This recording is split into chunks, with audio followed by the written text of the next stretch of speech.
She threw my $8,000 ring at my face the night before our wedding. 2 years later, she crashed my new one, begging me to raise her kids. I need to preface this by saying I never thought I'd be the guy with a crazy ex story, because I always figured those stories were exaggerated for internet points. Then I lived one. I'm 36 now, an aerospace engineer who spends his days designing ventilation systems for military aircraft. The kind of job where you triple-check every calculation because a mistake doesn't just cost money, it costs lives, so I'm not a dramatic person by nature. I like spreadsheets. I like routines. I liked, for almost 4 years, a woman named Danielle, and for the last 2 of those years, we lived together in a 2-bedroom apartment with my African grey parrot, Baxter, who is smarter than most people I've dated, and definitely smarter than Danielle's ex-fiancé, which is a low bar but still a bar. This is the story of how 6 months of overtime, skipped lunches, and careful saving turned into the worst 40 minutes of my life, and how, unbelievably, it turned into the best decision I never knew I was making. Let me set the scene properly, because context matters here. Danielle and I met at a mutual friend's barbecue, and for a long time things were genuinely good. Or at least I believed they were, which I've since learned is not the same thing. We got engaged after 3.5 years together, and I proposed the way you're supposed to, nervous and sweaty, at the Overlook where we had our first real date. To pay for the ring, a 2-carat white gold diamond that cost just under $8,000, I picked up every overtime shift my manager would give me for 6 months straight. I brought lunch from home instead of buying it. I skipped the work trips that came with per diems I could have pocketed and instead worked weekends. I wanted this to be right. I wanted her to open that box and see 6 months of my life distilled into something she'd wear forever. We spent 8 months planning the wedding after that. Not because we're extravagant people, but because Danielle wanted specific things, and I wanted her to have them. So we saved and planned and compromised our way to a modest but meaningful ceremony.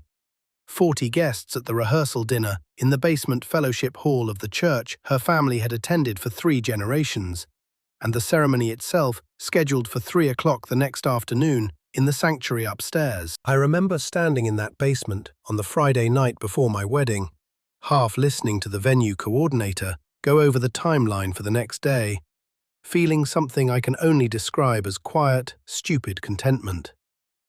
I had no idea what was about to happen to me. The coordinator was mid-sentence, something about when the photographer would arrive, when Danielle cut her off, just interrupted her, stood up from the folding chair she'd been sitting in, and announced to the room, to my parents, to her parents, to 40 people holding plastic cups of sparkling cider, that the wedding was off. I remember laughing, actually laughing, because my brain simply refused to process it as real information. Then she took the engagement ring off her finger and threw it at me like she was pitching a fastball. It hit me square in the forehead. I felt the skin split slightly, felt a knot rising almost immediately, and heard the ring bounce off my skull and skitter across the tile floor while 40 people sat in absolute silence. She called me a placeholder. Those were her words, not mine, and I want to be precise about this because it's the phrase that stuck with me the longest. A safe, boring placeholder. She announced, in front of both our families and a room full of people who'd bought outfits and taken time off work to be there, that she was choosing someone else. His name was Tyler, her childhood best friend who'd moved back to the city about 6 months earlier. She talked about how they texted every single day, how he understood her in ways I never had, how he was her soulmate, a word she used more than once, apparently unaware or unbothered by the fact that she was using it about another man at her own rehearsal dinner. Here's the part that still makes me shake my head. I'd come straight from the vet with Baxter that afternoon because he'd needed a checkup, and rather than drive all the way home and back, I'd just brought his travel cage to the church. Baxter has been with me for 6 years.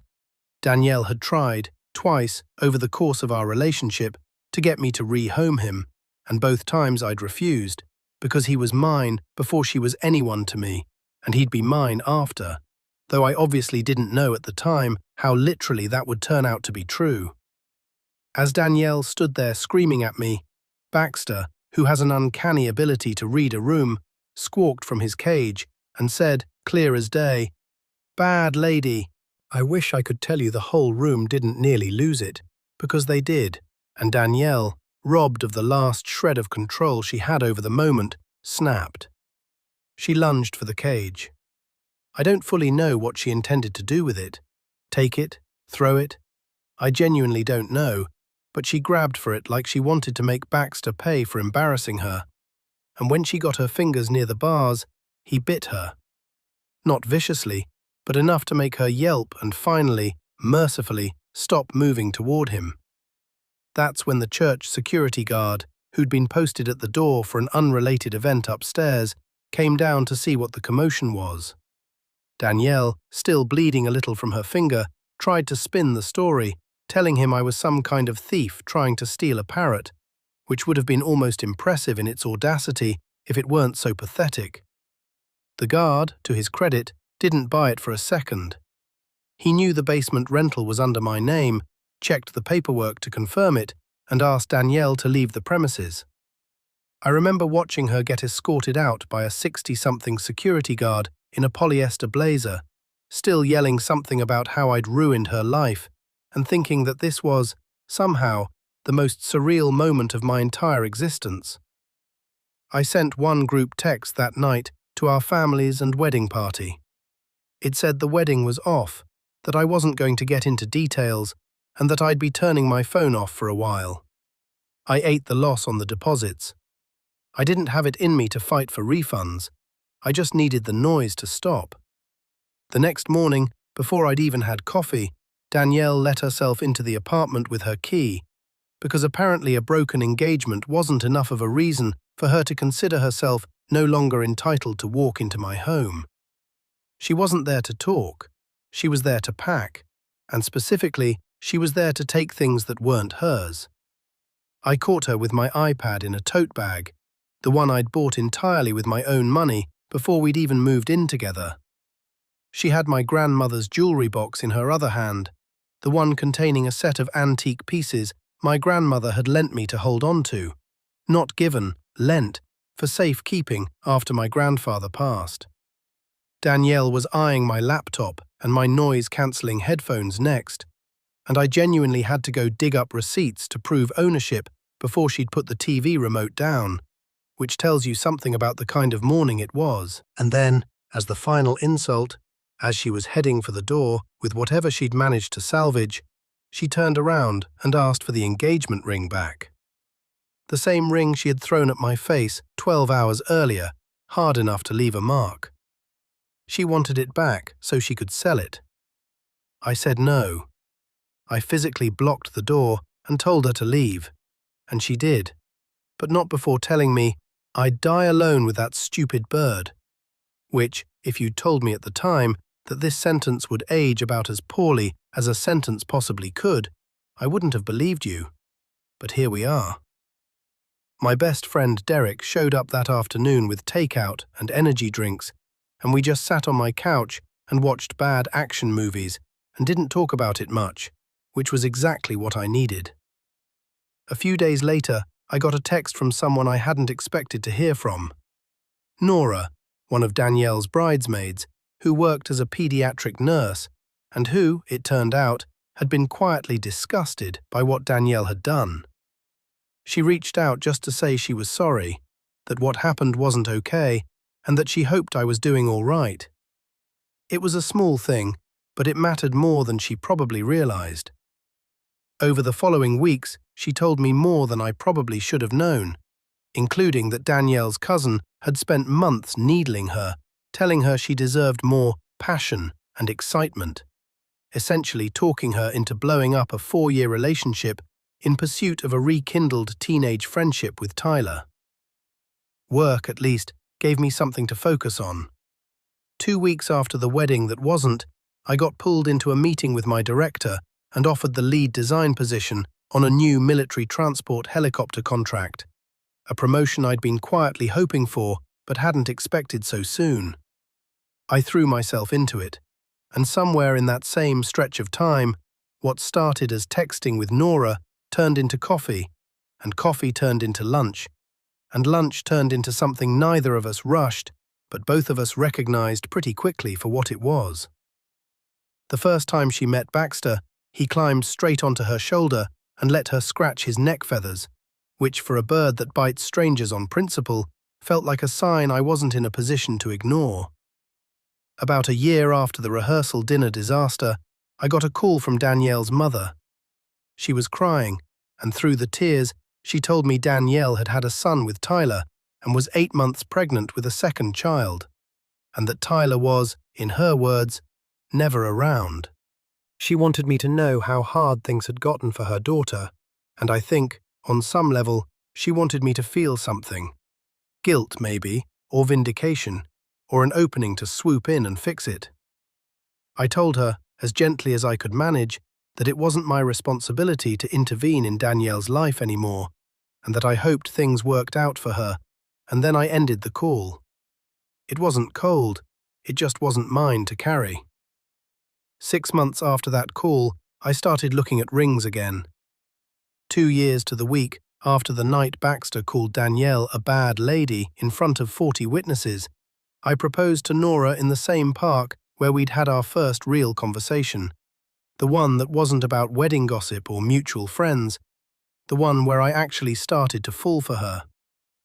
Baxter was there too, perched in his travel cage a few feet away, because by that point he felt like as much a part of the moment as anyone. About 6 months before Nora's and my wedding date, my phone rang and it was Danielle. I almost didn't pick up, but curiosity won out. She was crying before I'd even said hello properly, and the story spilled out in pieces. Tyler had been cheating on her, repeatedly, and not with some anonymous stranger, but with her own cousin, the same cousin who'd spent years whispering in her ear about passion and soulmates and how much better her life could be. Now Tyler was gone more than he was home, and Danielle was left alone with 2 small children and apparently a lot of regret. Then came the part I genuinely did not see coming. She asked me to call off my engagement to Nora. She said what happened with her and Tyler was just a phase, a detour we needed to take so we could find our way back to each other. I sat there holding the phone, staring at nothing in particular, and I honestly couldn't tell if I was more stunned by the request or by how sincerely she seemed to believe I'd say yes. I didn't yell.